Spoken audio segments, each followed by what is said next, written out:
ನಮಸ್ಕಾರ.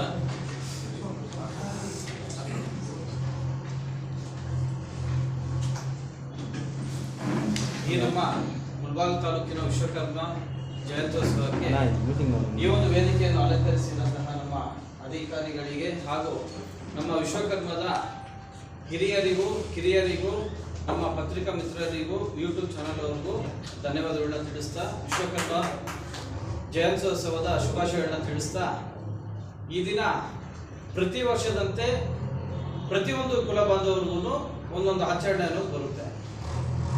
ಅದೇ ತರಹ ಅವ್ರದೇ ಒಂದು ಆಚರಣೆ ಮುಖಾಂತರ ನಾವು ನೋಡೋದಾದ್ರೆ, ಈ ಒಂದು ಸೆಪ್ಟೆಂಬರ್ 17ನೇ ತಾರೀಕು ನಮ್ಮ ವಿಶ್ವಕರ್ಮ ಜಯಂತ್ಯೋತ್ಸವ ತುಂಬಾ ಅದ್ದೂರಿಯಾಗಿ ಅರ್ಥಪೂರ್ಣವಾಗಿ ನಾವು ಮಾಡುವಂತ ಆಚರಣೆ ಅಂತೇಳಿ ನಾನು ಹೇಳೋದಕ್ಕೆ ಇಷ್ಟಪಡ್ತೀನಿ.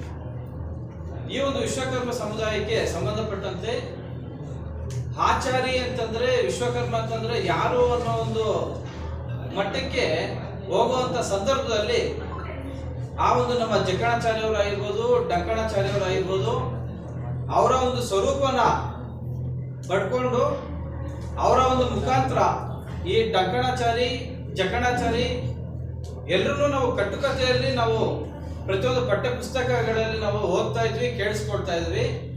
ಆದ್ರೆ ಅವರ ಒಂದು ರೂಪದಲ್ಲಿ ನಮ್ಗೆ ಇಡೀ ದೇಶಕ್ಕೇನೆ ಒಂದು ಕೀರ್ತಿ ಕೊಡುವಂತ ಒಂದು ವ್ಯಕ್ತಿ ಬಂದು ನಮ್ಮ ಅಯೋಧ್ಯೆಯಲ್ಲಿ ರಾಮಲಲ್ಲ ಶಿಲೆಯನ್ನು ಸ್ಥಾಪಿಸಿ ಅರುಣ್ ಯೋಗಿರಾಜ್ ಅವರು ನಮ್ಮ ವಿಶ್ವಕರ್ಮ ಕುಲಬಾಂಧವರಿಗೆ ಒಂದು ಗೌರವ ತಂದುಕೊಡುವಂತ ಕೆಲಸನ ಮಾಡಿದ್ದಾರೆ.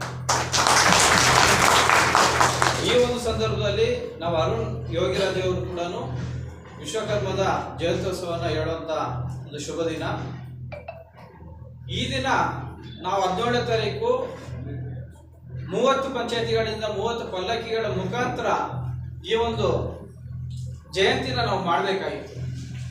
ಆದರೆ ಸಮಯಾಭಾವ ಕಡಿಮೆ ಇರೋದ್ರಿಂದ ಮುಂದಿನ ದಿನಗಳಲ್ಲಿ ಮಾಡುವಂತ ಒಂದು ದಿನಾಂಕನ ಹಿರಿಯರೆಲ್ಲರೂ ಸೇರಿ ನಿಗದಿಪಡಿಸಿದ್ದಾರೆ. ಅದೇ ಶಾಸಕರು, ನಮ್ಮ MLA ಶಾಸಕರು ಸಮೃದ್ಧಿ ಮಂಜುನಾಥ್ ಅವರು ಅವ್ರದೇ ಆದಂತ ಒಂದು ಟೈಮ್ ಟೇಬಲ್ ಇಲ್ಲದೆ ಇರೋದ್ರಿಂದ ಅವರು ಒಂದು 27ನೇ ತಾರೀಕೇನೋ ಕೊಟ್ಟಿದ್ದಾರೆ ಅಂತೇಳಿ ಒಂದು ಕೇಳ್ಪಟ್ಟಿದ್ವಿ. ಅದ್ರ ಬಗ್ಗೆ ಅಧ್ಯಕ್ಷರು ಸಂಪೂರ್ಣವಾಗಿ ಡೀಟೇಲ್ ಕೊಡ್ತಾರೆ. ಈ ಸರಿ ನಾವು ಹೋದ ವರ್ಷ ನಾವು ಇದೇ ಒಂದು ರೂಮಲ್ಲಿ ನಾವೇನು ವಿಶ್ವಕರ್ಮ ಜಯಂತಿ ಮಾಡಿದ್ವಿ, ಹೋದ ಸರಿಗಿಂತ 2ರಷ್ಟು ಜನಸಂಖ್ಯೆ ಇವತ್ತು ಅತಿ ಹೆಚ್ಚಿಗೆ ಸೇರಿದೀವಿ ನಾವು. ಅಂದ್ರೆ ನಮ್ಮಲ್ಲಿ ದಿನೇ ದಿನೇ ಬರ್ತಾ ಒಗ್ಗಟ್ಟು ಅನ್ನೋದು ಅತಿ ಹೆಚ್ಚಿಗೆ ಆಗುವಂತ ಸಂದರ್ಭ ಕಾಣ್ತಿದೆ ಅಂತೇಳಿ ಈ ಒಂದು ಸಂದರ್ಭದಲ್ಲಿ ನಾನು ಹೇಳ್ತಾ ಇದ್ದೀನಿ. ಬರುವಂತ ದಿನದಲ್ಲಿ ನಾವು ವಿಶ್ವಕರ್ಮ ಜಯಂತಿನ ಒಂದೇ ಅಲ್ಲ ನಾವು ಆಚರಣೆ ಮಾಡುವಂಥದ್ದು.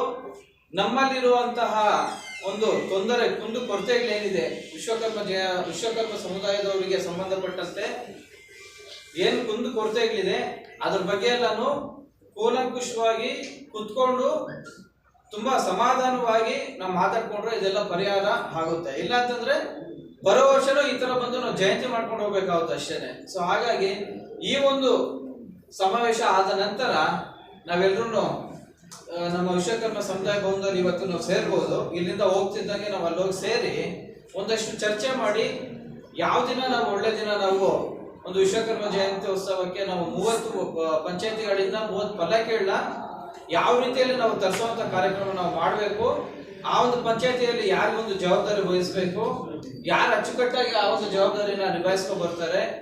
ಪ್ರತಿಯೊಂದು ಮನೆಯಿಂದನೂ ಬರೀ ಗಂಡ್ಮಕ್ಳು ಮಾತ್ರ ಬರುವಂತದ್ದಲ್ಲ, ಪ್ರತಿಯೊಂದು ಮನೆಯಿಂದನೂ ಹೆಣ್ಮಕ್ಳು ಮತ್ತೆ ಚಿಕ್ಕ ಮಕ್ಳು ಪ್ರತಿಯೊಬ್ರು ಬರಬೇಕು. ನಮ್ಮ ವಿಶ್ವಕರ್ಮ ಜಯಂತಿ ಏನು ಅನ್ನೋದು ಪ್ರತಿಯೊಬ್ರು ನೋಡ್ಬೇಕು ಅಂತ ಹೇಳ್ತಾ, ಈ ಒಂದು ಸಂದರ್ಭದಲ್ಲಿ ನಿಮ್ಮೆಲ್ಲರನ್ನು ಉದ್ದೇಶಿಸಿ ಮಾತಾಡೋದಕ್ಕೆ ಅವಕಾಶ ಕೊಟ್ಟಂತಹ ಎಲ್ಲ ಹಿರಿಯರಿಗೂ ಧನ್ಯವಾದಗಳನ್ನು ತಿಳಿಸ್ತೇನೆ.